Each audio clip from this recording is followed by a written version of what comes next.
जय माता दी। ओम विष्णुवे नमः। हर साल कार्तिक मास के कृष्ण पक्ष की एकादशी को रमा एकादशी होती है। इस साल रमा एकादशी व्रत 21 अक्टूबर 2022 को है। इस दिन भगवान विष्णु और माता लक्ष्मी की पूजा की जाती है। हिंदू धर्म में एकादशी का बहुत अधिक महत्व होता है। कार्तिक मास के कृष्ण पक्ष में पड़ने वाली एकादशी को रमा एकादशी के नाम से जानते हैं। रमा एकादशी के दिन विधि विधान से भगवान विष्णु की पूजा अर्चना करने से बहुत बड़ा फल मिलता है। एकादशी तिथि भगवान विष्णु को अति प्रिय होती है। हर महीने में 2 बार एकादशी पड़ती है, एक शुक्ल पक्ष में और दूसरी कृष्ण पक्ष में। साल में कुल मिलाकर 24 एकादशी पड़ती हैं। आइए जानते हैं कि एकादशी पूजा विद शुभ मुहूर्त कैसे है और कब है। एकादशी तिथि प्रारंभ होगी 20 अक्टूबर 2022 को शाम 4:04 से।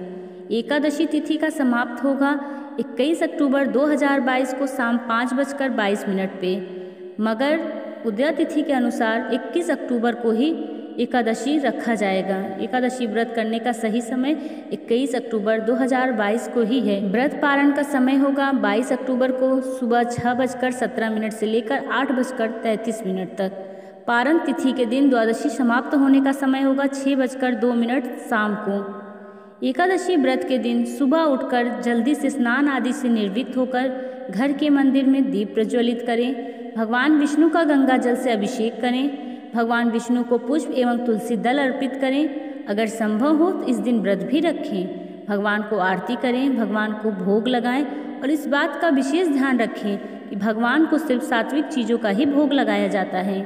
भगवान विष्णु के भोग में तुलसी को जरूर शामिल करें। ऐसा माना जाता है कि बिना तुलसी के भगवान विष्णु भोग ग्रहण नहीं करते हैं। इस पावन दिन पर भगवान विष्णु के साथ ही माता लक्ष्मी की भी पूजा करें। इस दिन भगवान का अधिक से अधिक ध्यान करें। इस दिन भगवान विष्णु को पुष्प, नारियल, सुपारी, फल, लौंग, धूप, दीप, घी, पंचामृत, अक्षत, तुलसी दल, चंदन, मिष्ठान आदि का भोग लगाएं।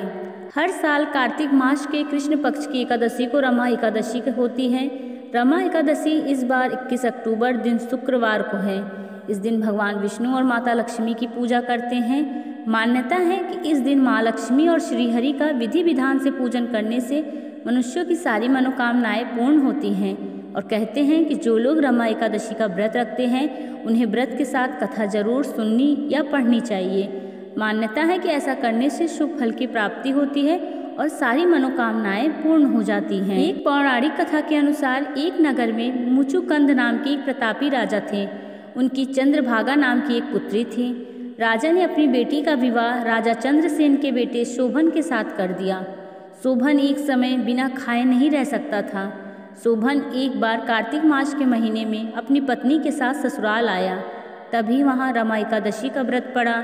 चंद्रभागा के गृह राज में सभी रमा एकादशी का नियम पूर्वक व्रत रखते थे और ऐसा ही करने के लिए शोभन से भी कहा गया। शोभन इस बात को लेकर परेशान हो गया क्योंकि वह एक पल भी भूखा नहीं रह सकता था, तो वह रमा एकादशी का व्रत कैसे करेगा। वह इसी परेशानी के साथ पत्नी के पास गया और उपाय बताने के लिए कहा। चंद्रभागा ने कहा कि अगर ऐसा है तो आपको राज्य के बाहर जाना पड़ेगा, क्योंकि राज्य में ऐसा कोई व्यक्ति नहीं है जो इस व्रत का नियम का पालन न करता हो। यहाँ तक कि इस दिन राज्य के जीव जंतु भी भोजन नहीं करते हैं। आखिरकार शोभन को रमा एकादशी का उपवास रखना पड़ा, लेकिन पारण करने से पहले ही उसकी मृत्यु हो गई। चंद्रभागा ने पति के साथ खुद को सती नहीं किया और पिता के यहाँ रहने लगी। उधर एकादशी व्रत के पुण्य से शोभन को अगले जन्म में मंदरांचल पर्वत पर आलीशान राज्य प्राप्त हुआ। एक बार मुचुकंदपुर के ब्राह्मण तीर्थ यात्रा करते हुए शोभन के दिव्य नगर पहुँचे। उन्होंने सिंहासन पर विराजमान शोभन को देखते ही पहचान लिया। ब्राह्मणों को देखकर शोभन सिंहासन से उठे और पूछा कि यह सब कैसे हुआ। तीर्थ यात्रा से लौटकर ब्राह्मणों ने चंद्रभागा को यह बात बताई। चंद्रभागा बहुत खुश हुई और पति के पास जाने के लिए व्याकुल हो उठी। वह वाम ऋषि के आश्रम पहुंची। चंद्रभागा मंदरांचल पर्वत पर पति शोभन के पास पहुंची। अपने एकादशी व्रतों के पुण्य का फल शोभन को देते हुए उसके सिंहासन एवं राज्य को चिरकाल के लिए स्थिर कर दिया। तभी से मान्यता है कि जो व्यक्ति इस व्रत को रखता है वह ब्रह्म हत्या जैसे पाप से मुक्त हो जाता है और एकादशी भगवान विष्णु उसकी सभी मनोकामनाएं पूर्ण होती हैं। प्रेम से बोलो ओम विष्णुवे नमः। जय तुलसी माता की। अगर आपको हमारी दी गई जानकारी, हमारी वीडियो अच्छी लगे तो हमारे चैनल को सब्सक्राइब करें। धन्यवाद। जय माता दी।